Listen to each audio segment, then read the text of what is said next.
There, ladies and gentlemen, boys and girls, children of all ages. My name is Mr. Dogbuff333, and welcome back to Hearts of Iron for the new to last days of Europe as Guangdong. Now, last video, we sold the remaining Yasuda shares after Matsushita. We started working on rounding up some agitators and cracking down on crime in general. So we're doing a nice job overall. We're trying to figure out what exactly to do here. I think I'm going to go ahead and do a safe port. It's going to upset the Zujin a little bit, but I think we can afford to lose a little bit of support for them. Well, the Chinese government support might be a little bit more nice, but I think we'll do safe port. What kind of business people are we if we turn away new investors? What are we if we turn away new blood? That's precisely no reason. There's precisely no reason why we should turn these new Japanese migrants away. Many of them are ready to take up positions in the leading companies at any time. As such, we'll give these new migrants, all they need to adjust to Cantonese life: employment assistance, new housing, and most importantly, safe haven.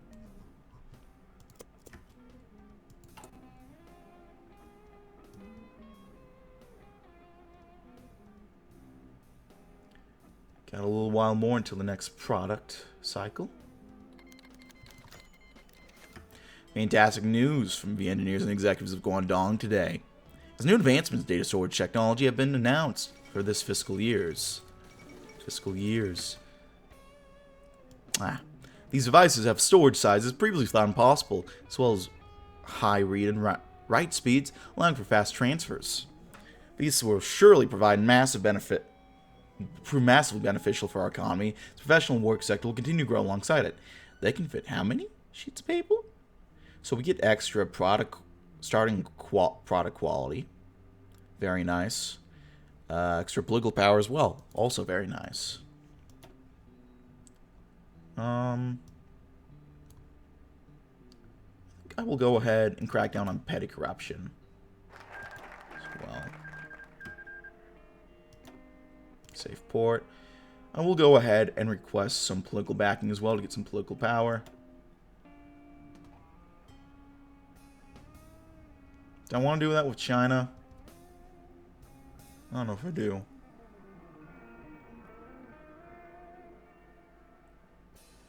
Well, that's interesting. We can get airtime with them. I'll request some political backing from China as well. A little bit. Not too much. Let's displace Cantonese Japanese.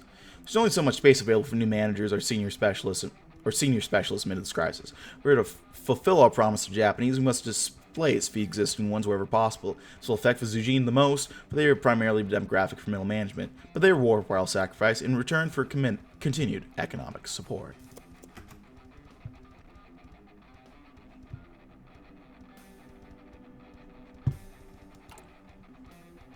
Hoping that I'm not messing up horribly right now. I don't think I am. What is going on there? Check the economy. Ooh, we have a deficit right now. We'll cut our army, so we don't need it. Probably should have thought of that a little bit before.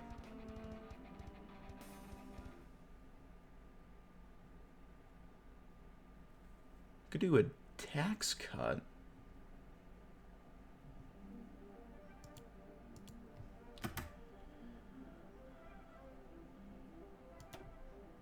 Well, here we go.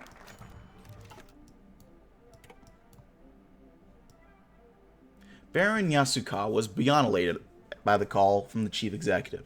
An apology, a pledged look after the Japanese, and an invitation. Colors seemed to rush back into the world. Yoshido's face had lit up at the news, a smile he hadn't seen since they fled Japan. He donned his finest suit the next morning, a silken pocket chief folded neatly into the breast pocket. As he hailed a taxi, Baron Yasukawa took a second to admire the vivid crimson of the Japanese flag hoisted in front of a hotel room. Truly, good things did come to those who waited. The office of chief executive had barely drawn any closer, even after entering the brief stretch of Chinese and Zujin tenements between the hotel and government district. Every minute drew more resentful stares from passerbys, angry yet never Japanese interloper. Are you sure this is the right way? Baron Yasukawa asked. He thought he saw fingers pointing at him, painfully exposed. I'm sorry, The driver looked away from the road, long enough for the taxi to slam into an errant bicycle. A cry welled up in the crowd as it surged forth. Their accusory fingers turned to clench fists as they pulled the Baron onto the pavement, ripping his suit and pummeling his body. The Baron lay broken on the streets, staring vacantly into a brilliant blue expanse above the gray slums of Koshu. The street was dyed a vivid crimson beneath him, the color of a rising sun. He would be found hours later, carrying a shakily written note. Ooh.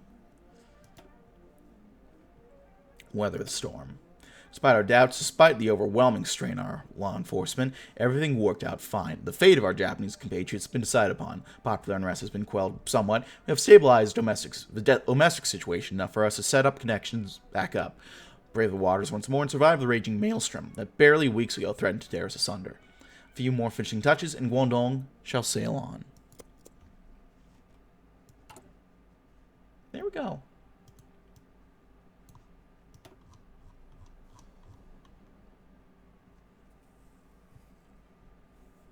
Could strike the triads. That is a little interesting to me to do in Momai.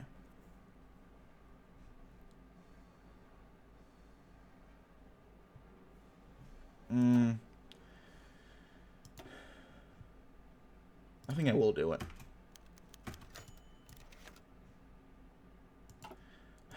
I'm sorry, Miss Yasukawa. The courts have seized the insurance payout. The voice on the phone was clinical, bereft of warmth. You would need to present yourself to Tokyo to contest it. I see. Thank you very much. Yasukawa Yoshiko said woodenly before hanging up, her legs wobbling underneath her. A million thoughts raced in her mind in a single second, all containing the same two words, if only. Some were simple, if only she'd try to make their fun last a bit longer, or brought more with her. But those were few and far between the ones that blamed herself. If only she pushed herself harder to find a job. If only she noticed her father's vacant, distant stares. If only she'd asked him what was wrong. If only she had tried to stop him from leaving. If only. Those two words repeated themselves mercilessly, a deluge of regrets pouring through a hollowed-out vessel. The disastrous call with the insurance house had simply ripped out the bottom. Not only had her father died, but he died in vain. The words looped endlessly, swirling through Yoshiko's mind. Even as two equally important words were lost in the churning depths. What now?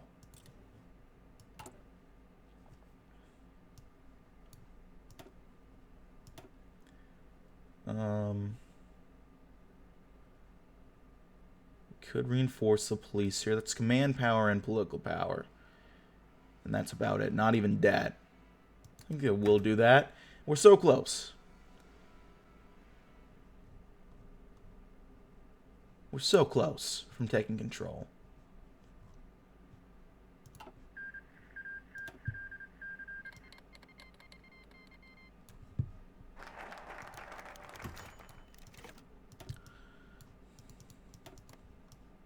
The rumble of the passing armored car echoed through the empty street, with shadows cast by the hurried closing of curtains, heralding the Kenpai's patriots of Koshu's Chinese districts. By the order of Chief Executive, a citywide curfew is now in effect. Remain in your homes until sunrise. Any violators are subject to arrest and detention.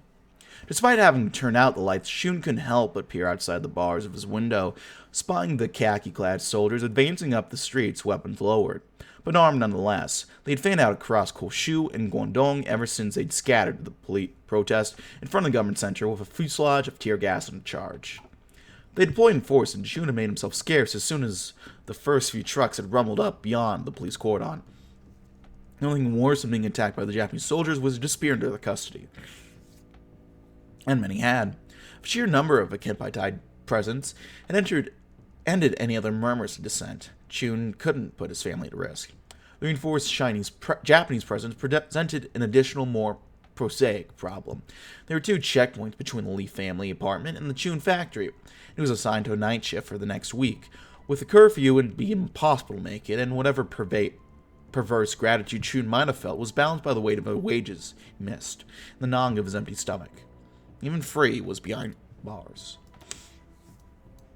Well, for now, the empty throne. Gonna take a sip of water real quick.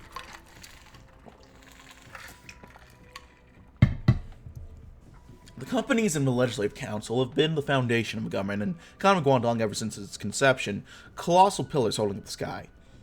With the collapse of Yasuda Holdings, one of these pillars came crashing down, leaving a vacuum, requiring a suitable replacement. Now the question of social instability and the remnants of Yasuda's assets have been resolved, it's time to look towards that missing pillar. It's good that the might of Sony, Fujitsu, and Matsushita alone is enough to sustain dominance and control of the economy of Guangdong. Yasuda nothing but scattered and gone. Someone else would have to be chosen to reside upon the vacant throne in the Legislative Council. Well,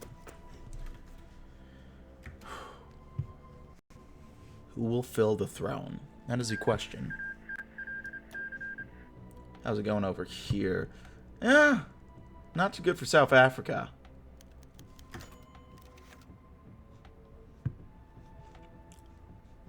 Move over a little, will you? Asks Ito, backed up between a wardrobe and a radiator. Where?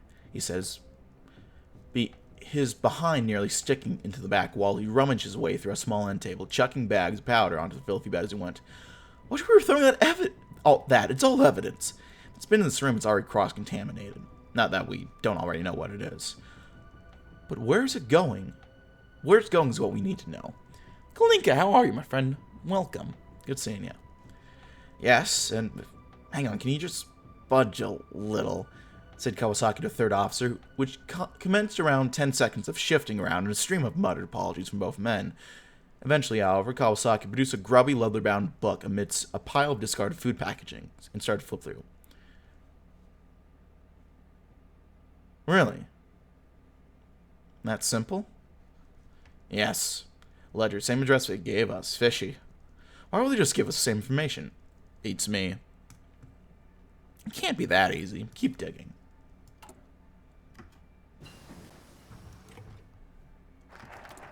We have the empty throne. Next, we'll go ahead and do, I guess, infantry anti-tank. Why not? Of course. I understand. I'll make the arrangements. Chief Executive Matsuzawa's perfunctory mechanical reply betrayed no hint of his crestfallenness, even as he set the phone down with a heavy thud. After months of no contact, the politicians in Tokyo had finally put their house in order, turning their eyes towards the economic wreckage of a wider sphere, and they addressed him as interim chief executive. He would disappear into history, as surely Yasuda had. Matsuzawa let out a hollow laugh. He kept Guangdong from sinking into the vortex of Yasuda's collapse, making the decision Suzuki had run from and entering the ire of those who had to be cut loose to save the whole. But it hadn't been enough to save him. There would be no promotion, no salvaging something from the wreckage of his parent company's collapse. His role would be to take responsibility for Yasuda's failures by sacrificing himself. Even so, a calm settled within him as the finality of what had transpired sunk in. He was still, if not for long, chief executive, and with Yasuda's complete collapse assured, the power balance in the Legislative Council would crumble as the four companies were reduced to three. Matsuzawa smiled to himself as he outlined the next meeting's agenda. Morita, Ibuka, and Matsushita might fancy themselves the next master of Guangdong, conspiring with each other to bury the last one left. But if his rivals want to hog the limelight, he would make them work for it. I may die, but the four companies are eternal. How are you? I'm doing good so far. How about you, my friend?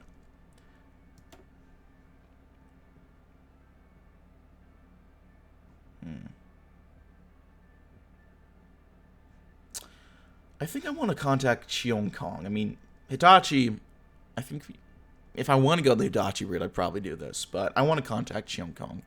Perhaps reading Berserk lately, it's too much for my soul. I don't know what Berserk is. I don't know if I want to know what Berserk is, but dispel a little bit onto me, I guess. A suggestion has been raised by representatives of Sony and the Legislative Council on the matter of succession to Yasuda's spot in the council. Sony's sites have collapsed. Yasuda has openly demonstrated to the populace, especially the Zhejiang population of Guangdong, that having the Legislative Council dominated by solely foreign Japanese companies has had an exceeding amount of limitations. They claim that the stability issues faced by former executive Suzuki would be exacerbated by containing this unsustainable model of governance, that the most succinct solution would be to give the Zhejiang population more representation in the higher echelons of the Guangdong Special Council. Therefore, the obvious choice would be to invite Li Qiaxing, the Chongqing conglomeration, to take the former place of Yasuda, which would fulfill all the previously mentioned goals and balance against the domination of Matsushita and Fujitsu. as opposed to... This seems to be Masuro's path.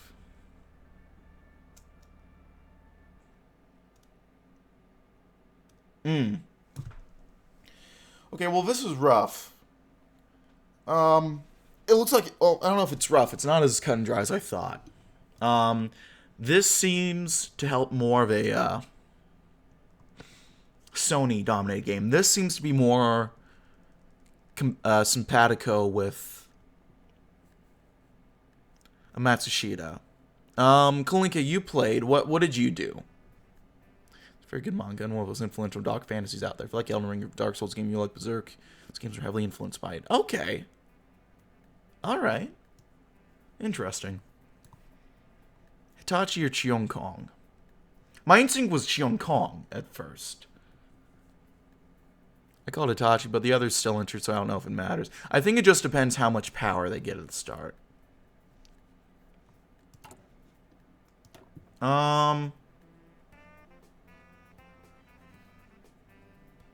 So, yeah, I don't know.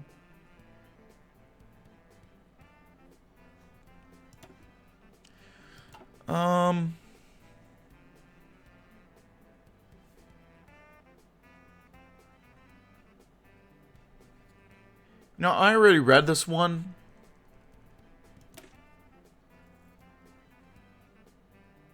That's true. Then again, I already did read this one. I guess I'll read the other one. An interesting proposal has been offered by the Buka Masaru of Fujitsu Limited to fill vacant seats in the Legislative Council of the Hitachi Corporation of Manchukuo, the electronic subsidiary of a Nissan industrial concern. Many objections have been raised to the fact that Hitachi originates from Manchukuo, it's therefore a direct rival of Guangdong's economic growth and projection, which makes it unfit for entry into the council. Ibuka, however, has assured us plentifully that Hitachi would only be of use to us, that they are too weak to act against us, but would help obstruct Sony's political influence, ensuring political scene dominating by Matsushita and Fujitsu. Whether Buka's words are correct, we will have to see. Yeah, okay.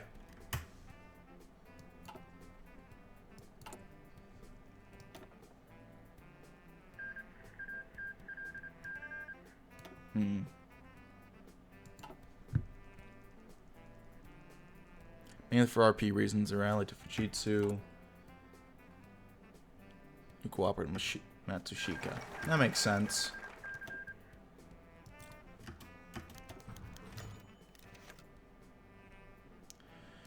Matsuzawa gave the go-ahead.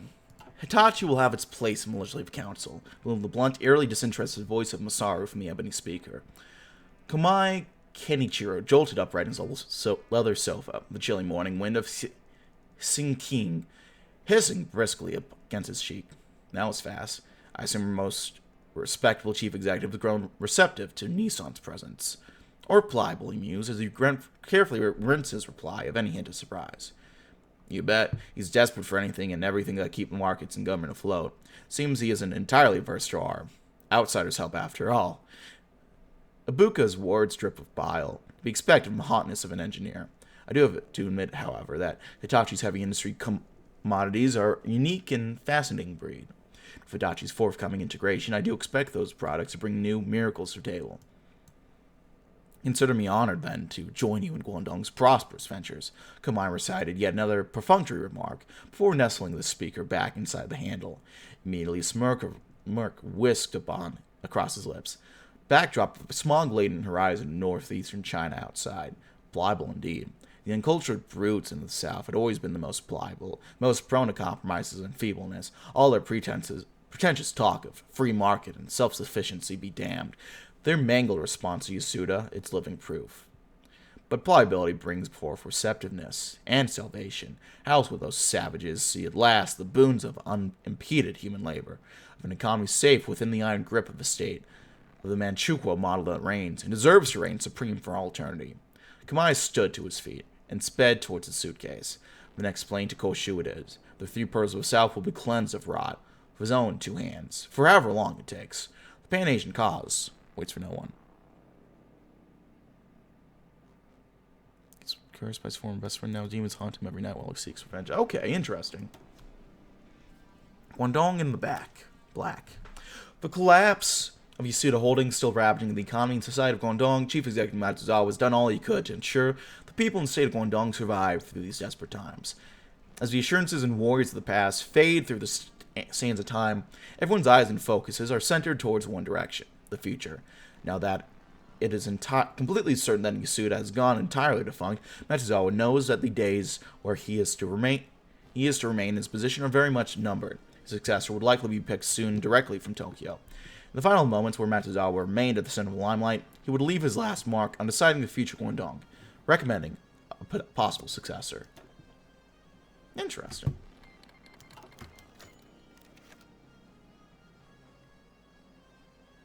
And light spills in. To our most esteemed Chief Executive. It has come to our meeting concerned that our legislative apparatus has succumbed to defilement by the newly admitted Hitachi personnel. Make no mistake, Hitachi Limited, for the entire duration of its existence, has been consistent and apologetic offender of labor exploitation, with blatant and complete disregard for the workers' basic subsistence, as well as wanton bloodshed for the hands of Guangdong security battalions, as countless other Nissan-adjacent firms across Manchukuo have demonstrated time and time again, without fail. We hereby appeal to you to see reason, to seek this assessment, to cease this appeasement to those abusers, at once while Guangdong stands on the brink. Otherwise, we may be forced to resort to drastic measures. Here it is, the dreaded backlash. Matsuzawa sank his forehead into his right palm. You don't think these people would have the leverage to? Why wouldn't they? Marita arched over the stack of letters on the desk, practically hissing into Matsuzawa's face. None of them. No single Zujin or Chinese within our borders, with a single shred of dignity, will want anything to do with Nissan's savagery. One more rider, one more call to Tokyo, and I guarantee you there will be one last indelible stain on your ledger. You know, I thought you know better. It's not like I have a choice. You do. Morita locked his gaze back into Matsuzawa's, irises glimmering with fury behind spectacles, along with, curiously, a tinge of yearning. Get Cheong Kong into the Legislative Council. Have it be as a counterbalance against Hitachi's war successes. Please don't wait until people literally have their backs against the wall and have nothing more to lose. I understand. Sony has transferred their share of Yasuda assets to their trusted ally, Cheong Kong, allowing them to take part in the Legislative Council once all is said and done. Well, it's not for people with weak hearts, especially if you're against violence against women or children. Ooh, I don't know if I'd do that. Pet the pupper. Where's Sherman? There he is. Should I go to Berkeley's an exchange student? Why not? I recommend doing exchange, if you can. I'm looking to do it in Ireland for this fall semester coming up. Berkeley isn't a bad place to go. Bay Area's expensive as hell, but if you can afford it, it's decent enough. You're nearby, a lot of cool nature stuff. San Francisco is nearby, which people give San Francisco a lot of shit, and it does have a lot of problems, but it is actually kind of nice and really cool to visit if you're a tourist. Better than LA. Way better than LA. For sure. San Jose is nearby. A lot of concert areas are nearby there. Big music acts will go over there. We'll go to Berkeley in the States. Well, Berkeley's a okay option then, I'd say. Whatever options are you looking at, though? San Francisco? Yes, sir.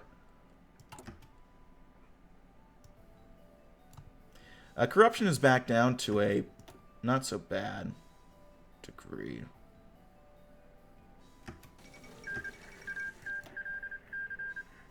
Italy would be interesting.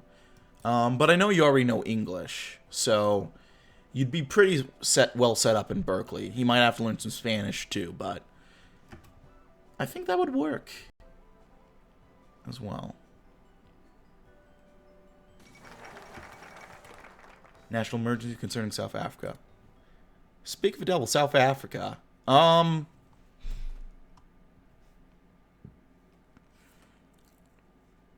recommend Italy or the U.S. before South Africa, personally. I'd love to go to South Africa, but I hear nothing about other than crime.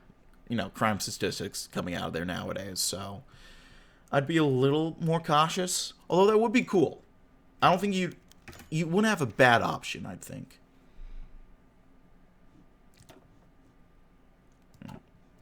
There's barely anything to do for once, Takuji notes.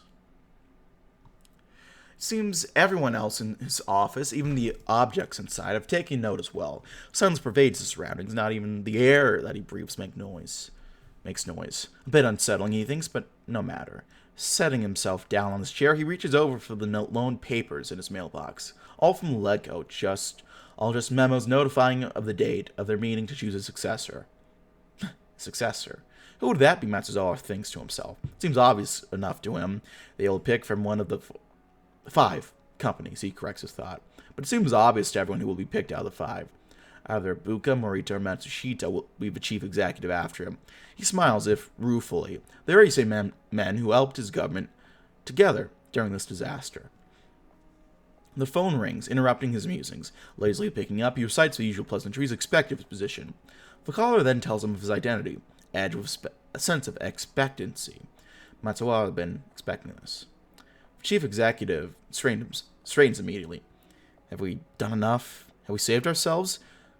Takuji's voice breaks slightly. He winces at his tone. A thought runs through his mind, chasing him.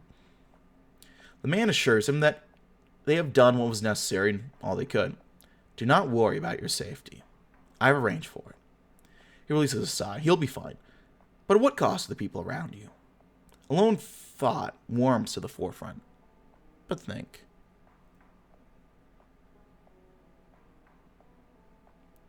The balance of power shifts from Chief Council, and with 4 companies become 5. Because we hailed Hitachi. But think. Hey, Edge, thank you for the resub, my friend. I love the Gulag Dong. Don't we all? Don't we doll? Hitachi? Okay, here we go. So we have 2 new seats. I'll go ahead and read them shortly. How's it going? I'm doing well, my friend. I'm doing well. How are you?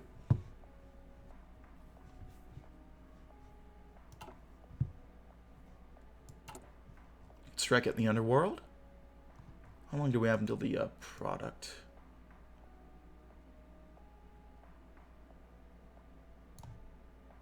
Too close to tell who will become the next chief executive. I'm getting a call, which I can't take right now because I'm recording. God damn it. We have it under 14 days, so I think I can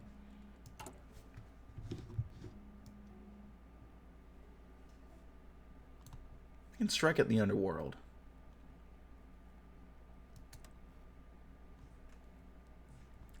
One that goes room. Doing good. You had to buy me a new car in a bit. Ooh, look at you. One that goes room. I'd hope it'd be one that goes room, as opposed to all those others that don't go room. I don't think that would be a good pick for you. Especially if you want to go room.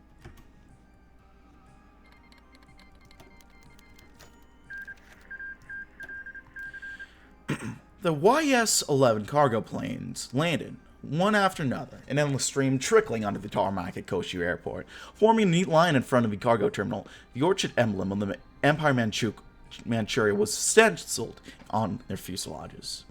The mustard yellow shining against the gunmetal gray, even as the plane disgorged pallet after pallet of cargo crates, bearing the circular emblem of Hitachi Limited.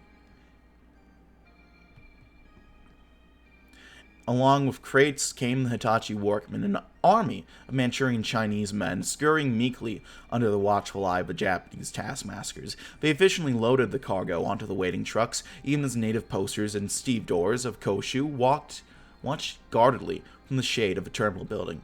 Inside Koshu itself, a fleet of buses, limousines, and Kenpai-Tai trucks pulled up alongside the vacated Yasuda headquarters, and the outline of its insignia still visible, where the sun and rain had never had the chance to stain the concrete. The Zujin and Japanese expatriates outside just watched as the Manchurian men filed into their new nest, burned into the Koshu cityscape under the protection of dreaded Kenpai-Tai. That evening, the assembled business fleet of Guangdong welcomed Hitachi's president, Komai Kenichiro. Ladies and gentlemen, we come in peace, Komai had stated, with a practiced cheer barely masking the cold stiffness of his champagne toast. It was met in kind with stilted applause and lukewarm handshakes. The sole exception was Colonel Miyazaki of the Kenpai, who had a rare smile on his face, one that Kamai returned wholeheartedly. An invasive species. Watching TV series about Alaskans based on newspaper how terrible stuff happened and cover up in Alaska. Terrible stuff happening somewhere in the world? Color me shocked.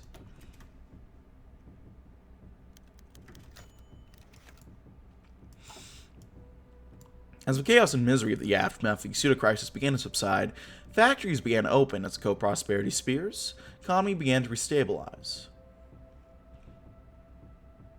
Life began to return to normal, a better normal than what they might have been due to the RLSO, had the RLSO been outright repealed rather than merely delayed.